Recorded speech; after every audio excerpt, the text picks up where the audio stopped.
How's it going, guys, and welcome back to Trailmakers. That's right, we are in the Spacebound update. Let's have a look and see what I built with the new parts and the new physics, the planets and half gravities and no gravities and all that fun stuff. So let's take a look at what I built. Alright, so our first creation here, this is called the Warp Hawk. This has 2 warp drives built into the pods on either side. It only has 1 speed, and that's fast.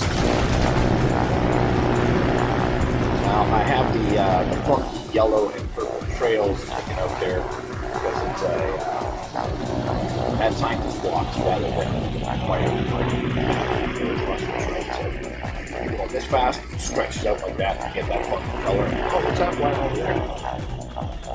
See that? Green lasers, they're moving at 1100 kilometers an hour, so the lasers kind of behave a little weird when we're traveling as fast as they are.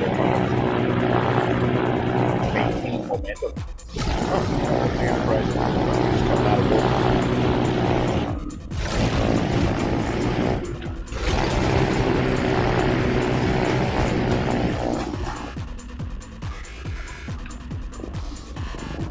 oh.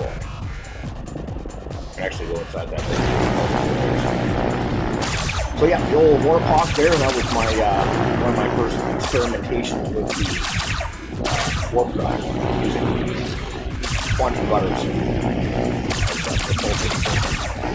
And I figured something else out as well, that it's not only the position of the quantum butters and using them with the servos when you speed them up that gives you the super hyper warp drive. It's the distance apart that they are. If you stack one on top of the other, you won't move anywhere. Move them apart a little bit, you'll get a little bit of forward propulsion. Move them apart wider, you get faster the wider it goes. So, with that concept, I decided to build something like this. So this is the Claw. Now, all of these ships that I'm showing you here, the majority of them will be available on the workshop already. If you're watching this, you can probably download it. So, using the understanding that the width of those warp drives is what gives you the speed, I decided to try and make a variable speed warp drive using pistons extending. So the Claw here, as you can see, very lobster crustacean looking like kind of creation. So just normal space like this. This is just warp drive.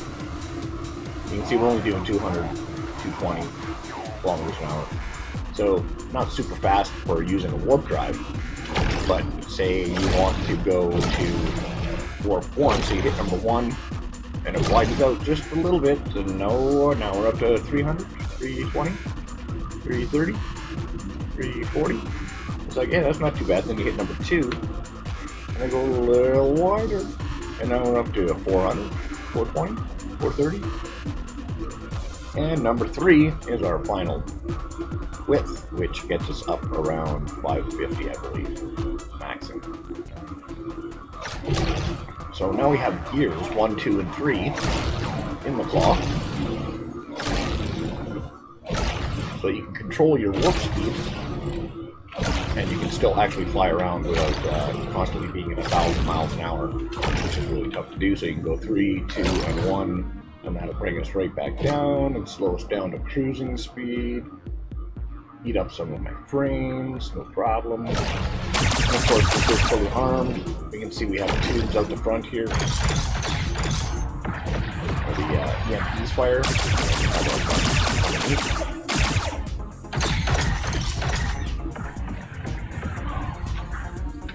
So that is the Claw. Kind of a funky shape, funky design. Seats way in the back there. So then I decided to go with something a little sleeker that wasn't warp driven, and I wound up with something like this. So this is the Star Gull Cruiser. It is not warp driven, just normal space thrusters. Very spacey looking back here though, eh? You got the slight bend in the wings. Nice sleek design. Space is our power. And of course, we have a couple of weapons on there. to extreme, and we have our shield. Of course, we got a double shield, one for the center, and one for the wings that stick out on the extras there. Well, it's just more of a very sleek, cruise around kind of ship. Not really designed for combat. There's not enough there. The wings get taken off, and stability-wise, it starts to get a little wonky once you start moving pieces. Very spaceship looking, I have to admit. Spaceship!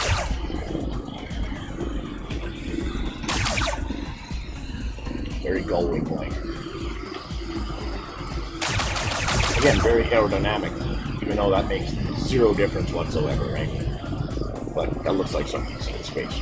Kind of looks like a fancy drawing of a thing on personal cruiser, you know what I mean? The PMW little thing on. So yeah, that was a fun design. And again, we've got the funky decals on top of there. These decals, that's one of the greatest packs. If you don't have that, you should get it. It's definitely worth it. Bang, bang, bang, bang, bang, bang. Let's go the Enterprise. Go the same stuff. So then I decided to come up with something maybe a little more combat related, something a little sleeker, a little faster, a little more designed for dogfighting. And it ended up with something like this. This is the X-13 fighter Interceptor. As you can see, very sleek. Lots of weapons. Has its EMPs interlaced with the blasters, so when I fire the blasters, the EMPs incrementally fire between them. So I don't have to worry about firing separate weapons. It's just if I'm hitting you with one, I'm hitting you with both usually. So that's usually good. Number one also transforms us into combat mode. This gives us more stability, gives us an X-Wing style. Don't really want to call it an X-Wing because there's a couple other wings. It's a 6-winged X-Wing, so it's not really an X-Wing. It's just a very good style for fighting. Nice spreading of the blasters. You get a nice coverage of your weapons, which is always good. You know that those shields don't like to be picked at individually by the shots. They can take a bunch of them like a shotgun blast, but individual rounds is what I like. There we go. We'll send a couple rounds towards the Enterprise. Fly by there. This is really stable in flight. Really good for control. Again, not super fast because out here in space, lots of drift. Unless you're going to throw lots of control on there as far as gyros and stuff like that, that's just going to limit how much control you actually have.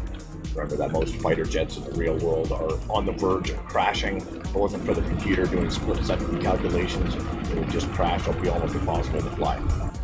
That's how they can do all the crazy stuff they do. So that is the X-13. Number one will put us back into normal cruise mode. We've got some funky decals, and we also have our rudders in the back here that turn to slow us down. As soon as we turn off the gas, hit the gas, it goes straight back. We have lots of our tech looking stuff, little radar pieces on there. Red lights on the inside. Skull and crossbones for kills. Yellow lights as well. It's very lit up. And when we come back for a landing, where's the ship? Where do we put the ship? So when we come in for a landing with this, on some of this space gear as well, so say we want to come in for a landing on the ship here, left shift gives me a little down force. Get nice for a landing. When we do come in for a landing, we'll have some nice landing lights. Give us a nice flashing red warning. Incoming, incoming. There we go. We got some red flashing lights, which are inside there. Hey, stay down, down, down, down. So they're inside there. It gets a nice glowing effect as well. Well, that's the X-13. Then I decided to start playing a little bit with the half-gravity on Doon. And seeing if I could create something, because Doon's got nice wavy landscapes on it, so that's something we don't have on our other maps really. So the sand dunes is nice, and I wanted to try and build something that could run around on its own, or maybe something that could fly around over the land, over the dunes, other than just a dune buggy kind of thing, like maybe a land speeder from Star Wars. So I ended up building something like this. So I built this little land speeder. And the thing is, it's always on. I'm not touching nothing. But the only way the thrusters work, see, you can fly. The only way the thrusters stay on is if that sensor in the front sees the ground within 20 feet. Oh, see, that's... So, come on, come on. Oh, nope, nope, nope, see, that wouldn't work. That's why that's what makes it a hovercraft. You have to stay within 20 feet of the ground, or you're going to end up falling out of the sky. It's not designed to fly. But you can, again, Doon surf, as long as you stay 20 feet above the ground. You do have control enough, like this, where if you keep your thrusters going, you can stay above the ground. And it's okay if you slide along the ground. That's what it's actually designed for, right? It's got the old glowing blue pad there underneath. But you can take these jumps, and as long as you play it safe and you keep that sensor, there you go. See, facing within 20 meters of the ground, you can keep your speed up and you can stay in the air. So you don't want to be going too crazy on your jumps, but you can get a lot more speed when you stay like this in the air. Make sure that that nose keeps seeing the ground so those thrusters stay on. And there you go, fly up over like this, and you ride the ridge so you can stay at the high point so the thrusters keep working. See if we can make our way through the cactus desert. Come on, come on, come on.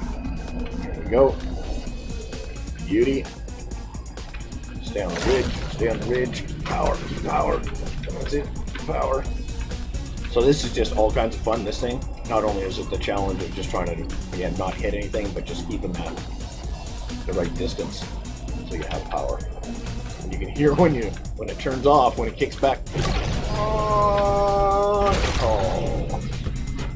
So yeah, that's got a single blaster on it, so that'd be good to, you know, 4 people each grab one of these, paint it your own paint job, and then rip around on the surface, trying to take each other out without killing yourself by jumping too far and hitting the ground.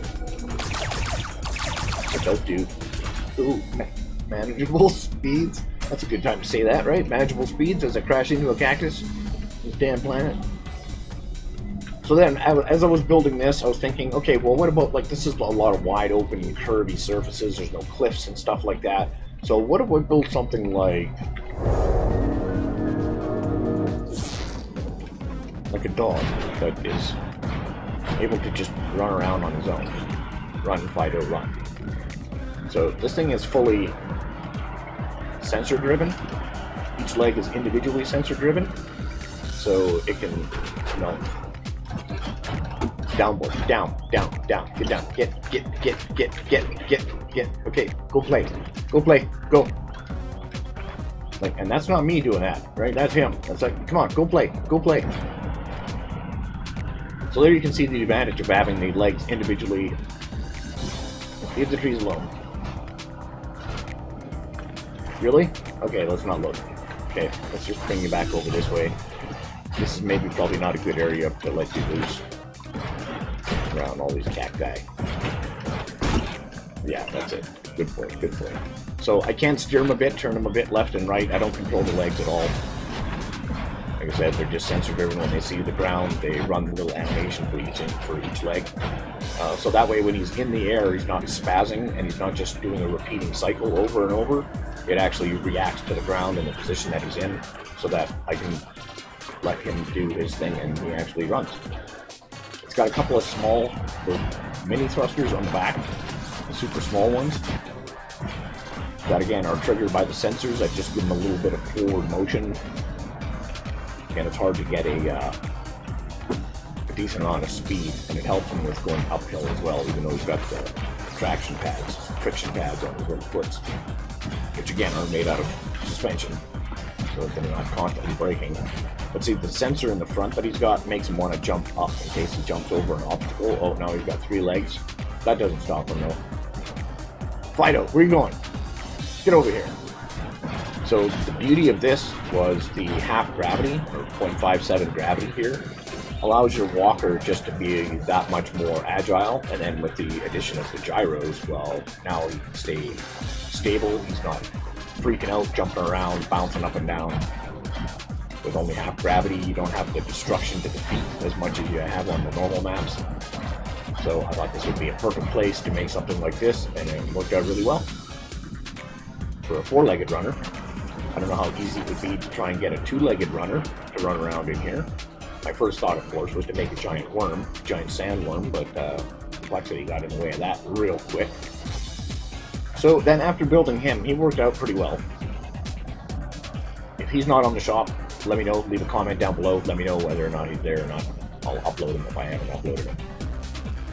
I'm not sure if he was completed at the time of this video. Well, he was completed at the time of the video, but when I uploaded the other stuff. So then I decided, okay, well I got low gravity, that's going to make it even easier to do stuff. Get over here, boy. Good boy. So then, so we all know who Iron Man is and the whole Iron Man suit. I decided to build like a superhero kind of guy, but this is Captain Doon. He's the protector of Doon here, this planet here. And I thought it was a cool use for the sails that flap in the wind to use it as a cape. So now it's actually flapping for a reason. And surprisingly, on some dead hinges, because now we didn't have strength on the hinges, it actually works quite well. It works like a cape because of the half gravity as well. We also have half friction, so it kind of acts a bit of a stabilizer as well. So when I spawn him in, I gotta take off right away here. As soon as he gets to a certain angle, because of the angle sensors, his toes point. His arms do stay back. His head comes up. You can see the cape there flapping in the wind. He's doing his thing, touring around, and again the half gravity makes it that much easier to be able to fly without any wings. It allows that flying around with no wings. No lift from the wings, but we have enough thrusters in the feet, the hands, and in his butt, or a couple on his shoulders, that we can fly around. Put a little bit of arc for steering, and then with our servos and stuff, we have all, cape. Remember, capes can be dangerous. Always be careful of the cape. You want to be careful of the cape. The cape will get caught in your heels and in your thrusters and take you down, and that's the end of that. So, Captain Doon here can fire an EMP with his right hand. That is a left click. And he does have blasters on both his hands, which is left shift. So he kind of gets you an elbow bend there. And he's got blasters down there as well. Hard to aim, hard to fire, but he's fun to fly around.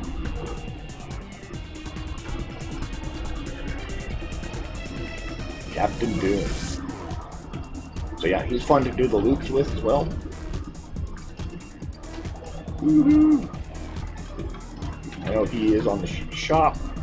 Nice. Dun, dun, dun, dun, dun, dun, dun, dun. Oh, wrong dude, but you know what I mean. Oh no, oh, got a cramp. Dang, Jake, come on, pull out. There you go.